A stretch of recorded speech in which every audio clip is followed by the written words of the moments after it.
दोस्तों, देश में पहली बार 75 साल में पहली बार देश के चीफ इलेक्शन कमिश्नर उनको कुर्सी से हटाने के लिए संसद में कार्रवाई होने जा रही। और ये पहला मौका है जब चुनाव कमिश्नर को लेकर संसद कई दिनों से ठप पड़ी है। आज भी दिल्ली में संसद के बाहर समूचा विपक्ष का एक सांसद संसद के बाहर इस वक्त गृह मंत्री अमित शाह और प्रधानमंत्री नरेंद्र मोदी जी को उनके ही अपने आदमी ने किस तरह से एक ऐसी दलदल के अंदर फंसा दिया है जिसमें से निकलना बेहद मुश्किल होता हुआ नजर आ रहा है। विपक्ष सीधे तौर पर ऐलानिया तौर पर यह बात कहता हुआ नजर आ रहा है कि हम कड़ी कार्रवाई करेंगे।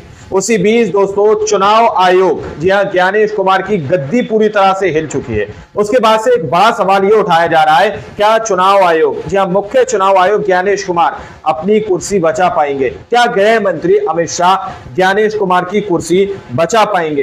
क्योंकि कहा यह जा रहा है कि पहले ही चारों तरफ से अमित शाह, प्रधानमंत्री नरेंद्र मोदी जी या भारतीय जनता पार्टी हो, वो हर एक मुद्दे पर चारों तरफ से बुरी तरह से फंसी हुई है। तो किस तरह से खेल यहां पर फंसा हुआ है कि अमित शाह के ही अपने आदमी ने प्रधानमंत्री नरेंद्र मोदी जी को एक ऐसे दलदल के अंदर फंसा दिया है जिसमें से निकलना बेहद मुश्किल हो रहा। दोस्तों, हमारे साथ वरिष्ठ पत्रकार मौजूद है दीपक शर्मा, आप उनकी इस रिपोर्ट को देखिए। नमस्कार, मैं दीपक शर्मा, मेरे यूट्यूब मंच पर आपका स्वागत है। दोस्तों, देश में पहली बार 75 साल में पहली बार देश के चीफ इलेक्शन कमिश्नर उनको कुर्सी से हटाने के लिए संसद में कार्रवाई होने जा रही है। और ये पहला मौका है जब चुनाव कमिश्नर को लेकर संसद कई दिनों से ठप पड़ी है। आज भी ठप पड़ी है, बताइए। संसद के बाहर समूचा विपक्ष का एक सांसद संसद के बाहर इलेक्शन कमिश्नर का विरोध करता है। अब सच्चाई यह है कि कल तक जहां मुख्य चुनाव आयुक्त ज्ञानेश कुमार गुप्ता ये राहुल गांधी को चैलेंज दे रहे थे, राहुल गांधी से कह रहे थे, ऐलान कर रहे थे कि माफ़ी मांगे 7 दिन के अंदर, जहाँ ये नौबत विपक्ष की हर बात पर चूड़ी टाइट कर रहे थे गुप्ता जी। आज उन्हीं गुप्ता जी की गद्दी हिल गई, वही गुप्ता जी का दांव उल्टा पड़ गया और पूरा विपक्ष, उसने संसद में मीटिंग करी, आगे आपको बताऊंगा मैं विस्तार से। उसी संसद ने मीटिंग करी और कहा इनको कुर्सी से हटाने के लिए हम संसद में दोनों सदनों में महाभियोग लेके आए, मिस्टर गुप्ता को हटाने के लिए। अब ये जो फैसला है, ये जो कार्रवाई हिंदुस्तान में आज तक नहीं, और शायद हिंदुस्तान में आज तक इतनी बड़ी संस्था चुनाव आयोग जो इलेक्शन कराती है, लोकतंत्र को जिंदा रखती है, इतने गंभीर आरोप पहले कभी नहीं। अब सच्चाई यह है कि जो चीफ इलेक्शन कमिश्नर हैं ज्ञानेश कुमार गुप्ता, इनके खिलाफ देश भर में प्रदर्शन हो, सिर्फ संसद में ही नहीं हो रहे, देश भर में हो रहे हैं। कहीं कैंडल मार्च हो रहा है, कहीं पर अलग प्रोटेस्ट हो रहा है। और सबसे बड़ी बात, गुप्ता जी का जो घर है, जहाँ आगरा में IAS ऑफिसर हैं, उनके घर का भी आज घेराव हुआ। हालांकि पुलिस ने मुस्तैदी से वहाँ कुछ हिंसा नहीं होने दी। अब यहाँ पर थोड़ा सा मैं ये कहना चाहूँगा, गुजारिश करना चाहूँगा कि गुप्ता जी के फैसलों को लेकर विरोध हो सकता है, उनके परिवार या उनके घर को लेकर, पुश्तैनी मकान को लेकर ये प्रोटेस्ट थोड़ा ठीक नहीं। अब हकीकत ये भी है कि नरेंद्र मोदी सरकार जब से चल रही है 2014 के बाद से, तब से जो भी इलेक्शन कमिश्नर उस गद्दी पे बैठा, उस पर पक्षपात के आरोप लगते रहे, खुलेआम लगे हैं।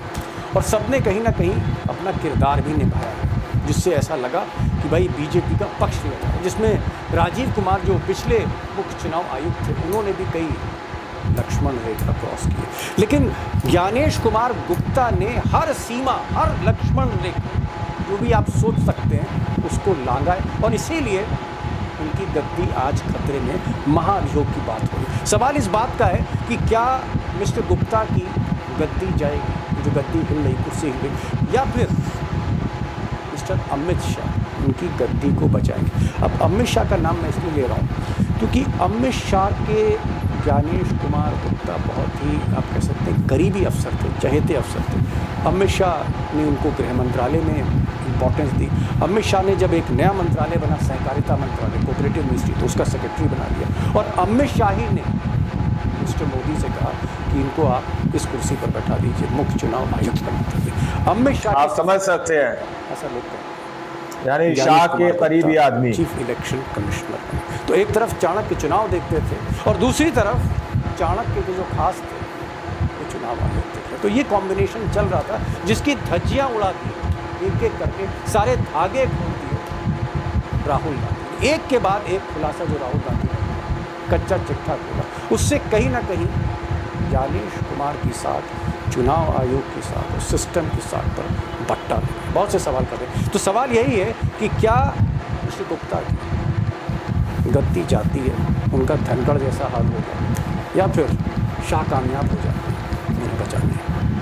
अब मसला तो ये गंभीर होता ही चला जा रहा है। संसद में जितना भी विपक्ष, समूचा विपक्ष, आम आदमी पार्टी जो कल तक दूरियां बना रही थी इंडिया लाइन से, उसके संजय सिंह आज प्रेस कॉन्फ्रेंस में बैठ गए चुनाव आयोग के खिलाफ कांग्रेसियों के साथ। टीएमसी, ममता की पार्टी भी इस वक्त कांग्रेस के साथ ही है। और राहुल गांधी जो आजकल रैली निकाल रहे हैं बिहार में, वोट अधिकार रैली, तेजस्वी वोट अधिकार रैली, उनकी रैली में जिस तरह से भीड़ उमड़ रही है, ऐसी भीड़ लोगों का कहना है कि राहुल तेजस्वी की पहली रैलियों में नहीं देखी है। राहुल ने कहा कार्रवाई तो होके रहेगी, अगर बेईमानी होगी कार्रवाई करके रहेगी, सख्त कार्रवाई करेगी। और इलेक्शन कमिश्नर, आप अच्छी तरह समझ लो, अगर आपने अपना काम नहीं किया तो आप पर सख्त कार्रवाई होने जा रही है।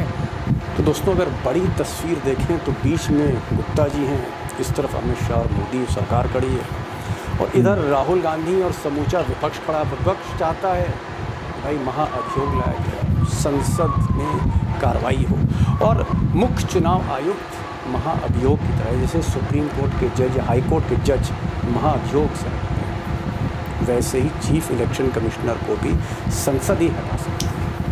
एक तरफ ठप पड़ी है, महाअभियोग लाने की बात है, दूसरी तरफ बचाने की बात है। सवाल इस बात का है कि आने वाले दिनों में जो हाल हम संसद का देख रहे हैं, ठप हो रही है रोज इसी मामले पर, क्या मिस्टर शाह मोदी जी के चाणक्य गुप्ता जी को बचा लेगा, या फिर इस बार गुप्ता जी की गद्दी वाकई बस गई। दो खास एक्सपर्ट हमारे साथ हैं। श्रवण कुमार गर्ग हैं, जाने माने संपादक इस देश के, खरी खरी बोलते हैं और बहुत ही आप कह सकते हैं गहराई से चीज़ों का आप उनको सुनिए, समझने की कोशिश करिए कि वाकई क्या गुप्ता जी ने क्राइसिस खड़ी कर दी मिस्टर मोदी के लिए, जो पहले से ही बहुत सी मुसीबतों से घिरे। सुनिएगा गर्ग साहब को, और उमाकांत लखेड़ा साहब को सुनिए, क्योंकि लोकसभा कवर करते हैं, सारी पार्टियों पर नज़र रखते हैं, उनको भी सुनिए। एक तस्वीर बनेगी कि गुप्ता जी ने कैसे चापलूसी जो भी मोदी जी को कहीं ना कहीं फंसा दिया है। पहले लखेड़ा साहब के पास चलो, तो मैं गर्ग साहब के पास आज तक नहीं हुई है। मेरा सवाल ये है कि आज जो हम देख रहे हैं कि राम गोपाल यादव हैं समाजवादी पार्टी की तरफ से, या ममता बनर्जी की पार्टी के तमाम सांसद एक्टिव थे, कांग्रेस में तो खड़गे साहब ने खुद बेड़ा उठा लिया है, संजय सिंह भी दिख रहे थे।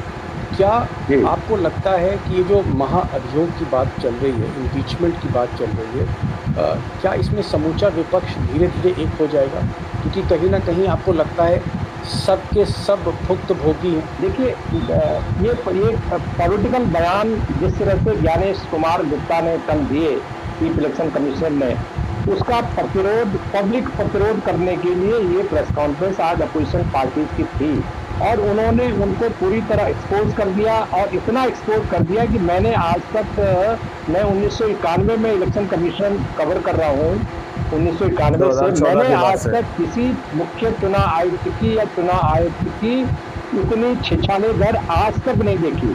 तो दूसरी बात, आपने सवाल पूछा कि इनके खिलाफ उन्होंने जैसे प्रेस कॉन्फ्रेंस में ये नहीं कहा कि हम क्या करेंगे, उन्होंने ये कहा कि हमारे साथ हमारे पास जो भी उपलब्ध कानूनी संवैधानिक रास्ते हैं उनका हम इस्तेमाल करेंगे। देखिए, जो इम्पीचमेंट की प्रक्रिया होती है, इसकी घोषणा बाहर प्रेस कॉन्फ्रेंस में, पब्लिक रैली में नहीं की जाती, इसकी एक प्रक्रिया होती है जो हाउस के अंदर होती है। एक सवाल मैं गर्ग साहब आपसे करना चाहूँगा कि इतिहास में पहली बार वो चुनाव आयोग, वो इलेक्शन कमीशन जिसकी तूती बोलती थी पूरी दुनिया में, इंग्लैंड ने भी हमारे इलेक्शन कमीशन से नसीहत लेके अपने यहाँ इलेक्शन कमीशन बनाया। इस तरह की बातें हैं। क्या आज स्थिति ये आ गई कि जो चीफ इलेक्शन कमिश्नर है उसको हटाने के लिए लोकतंत्र में इम्पीचमेंट लाया जा रहा है? ये नौबत आई क्यों? क्या कल ज्ञानेश कुमार गुप्ता ने जो प्रेस कॉन्फ्रेंस करी, उनका जो लहजा था, उनके जो तर्क थे, एक बड़ी गलती मिस्टर गुप्ता कर गए। एक आप बहुत बड़ी समझ गलती सकते कर गए हैं। और उन्होंने कहीं ना कहीं उनका दांव यानी उल्टा शाह पड़ के गया। करीबी आदमी। ये बहुत बड़ा उल्टा दाव पड़ गया दीपक जी। ये प्रधानमंत्री के लिए बहुत बड़ा एम्बेरसमेंट मैं मानूंगा। और असल में ये जो इम्पीचमेंट मोशन है, देखिए एक तो ये मान के चलें कि 21 तारीख तक ही है सेशन संसद, तो इस संसद में सेशन में तो ये सरकार कुछ होने नहीं देगी, उसको एडमिट ही नहीं होगा और डिस्कशन की और जी। चीज़ों की प्रक्रिया तो, और अब ये बात जाएगी विंटर सेशन पे। पर जो हो रहा है वो सरकार के लिए काफ़ी तकलीफ का है। मैं एक थोड़ी सी जानकारी आपको देना चाहता हूँ कि ये जो एम्बेरसमेंट है उसका कारण क्या है। ये जो ज्ञानेश कुमार हैं, ये केरला कैडर के IAS अफसर हैं, 1988 बैच के। जी। और ये जब केंद्र में आए तो ये additional secretary ministry of home affairs में थे और क्रूशियल बोर्ड जो अधिकारी मामला है जम्मू कश्मीर डिवीजन का वो देखते थे। जी। और ये जो 370 को हटाने का पूरा मामला है वो इन्होंने ड्राफ्ट किया। एक तो इनकी भूमिका ये, जी। दूसरा ये कि ये सेक्रेटरी के तौर पर मिनिस्ट्री ऑफ कोऑपरेशन से रिटायर हुए, मतलब जो मिनिस्ट्री अमित शाह जी के पास, मतलब ये अमित शाह जी के फ्रेंड, फिलोसोफर और गाइड हैं पूरी तरह से। और ये जो एम्बेरसमेंट हुआ है प्रधानमंत्री को, PM को, उसका सबसे बड़ा कारण ये है तो इसकी जो गाज गिर सकती है या गिरना चाहिए वो अल्टीमेटली अमित शाह पर गिरेगी या गिरना चाहिए, क्योंकि इन्होंने प्रधानमंत्री ने आंख बंद करके इन पर ठप पड़ी है। बताइए, ये पूरा जो मार्गदर्शन लेते रहे होंगे, है नहीं कह रहा हूँ, वो अमित शाह से है कि अपोजिशन को बुलडोज कैसे करना चाहिए। इसमें जो आरोप लगा है, जो अभी जो प्रेस कॉन्फ्रेंस है उसमें CPI CPM के जो नुमाइंदे थे उन्होंने जो कहा कि it is an war on opposition, तो ये अपोजिशन के खिलाफ चुनाव आयोग का युद्ध है। मैं एक चीज़ जानना चाह रहा था गर्ग साहब, आपने कहा अमित शाह के friend, philosopher guide, Amit Shah के बड़े करीब हैं ज्ञानेश कुमार गुप्ता।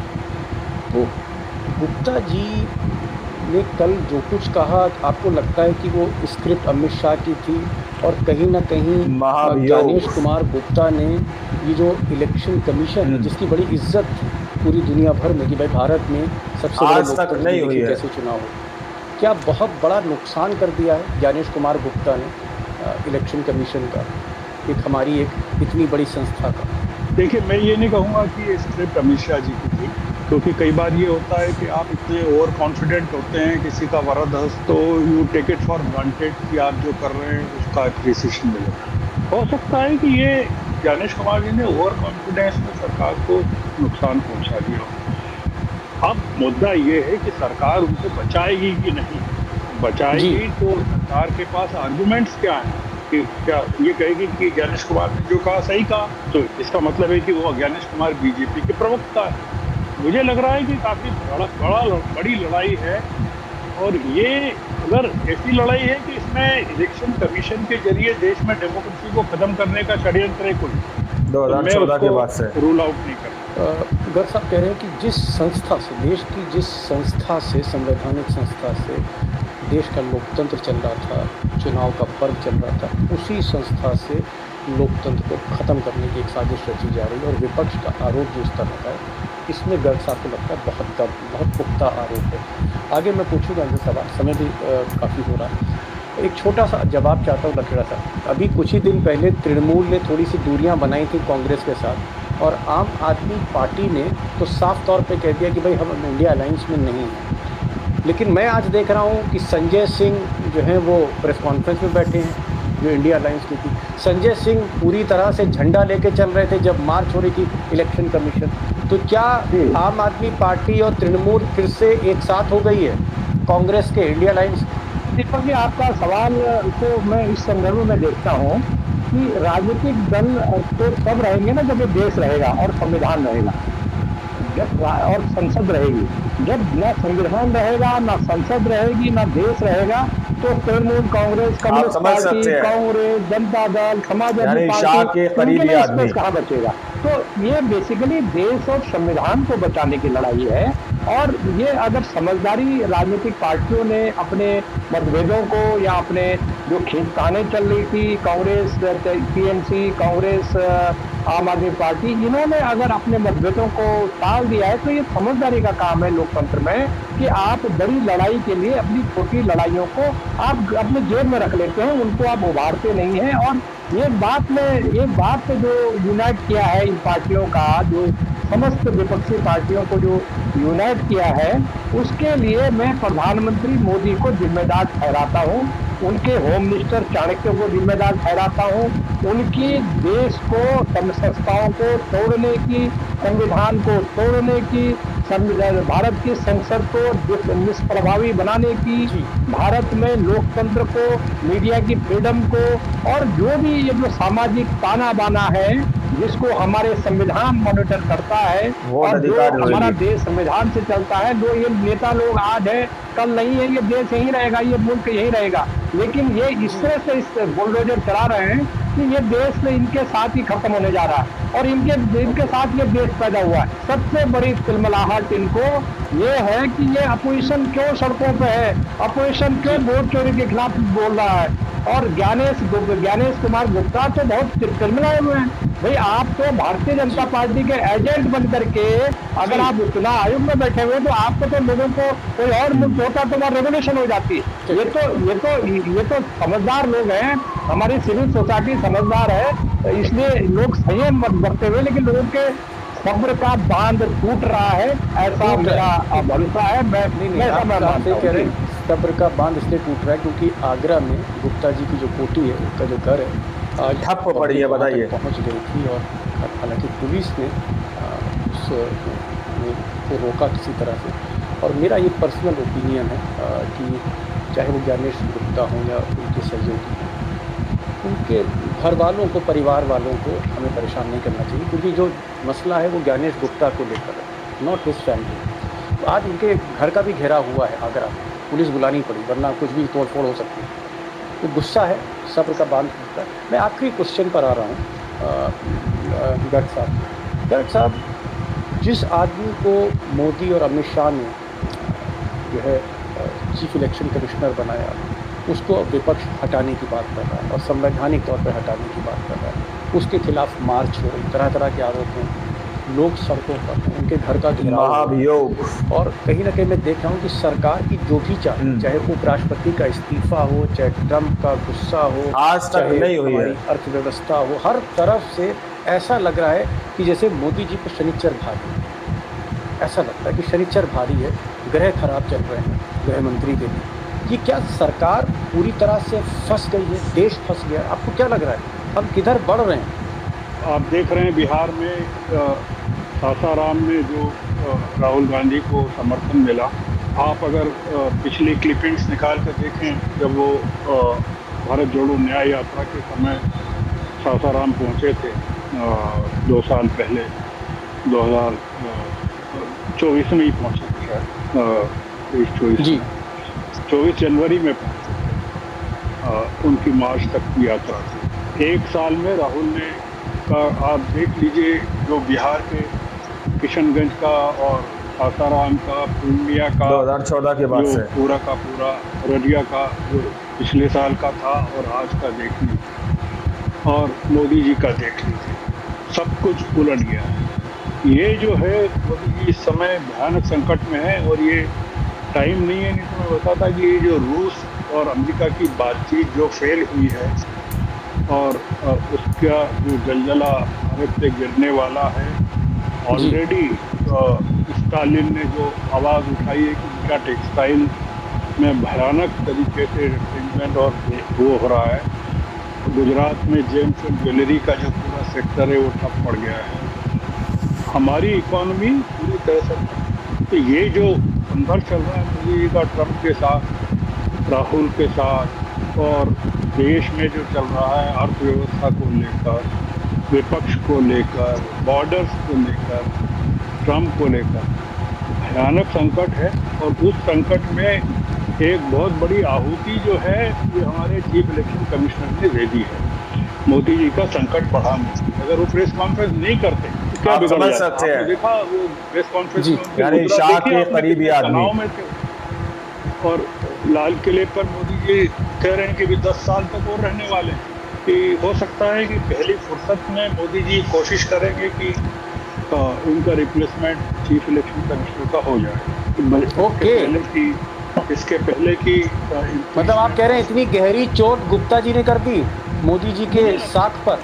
मुझे लगता है कि ये काफ़ी बड़ा हो सकता है कि वो वॉलंटरली खुद रिज़ाइन कर दें। उनको कहा जाए जैसे धनखड़ को कहलवाया गया तो वो कर दें।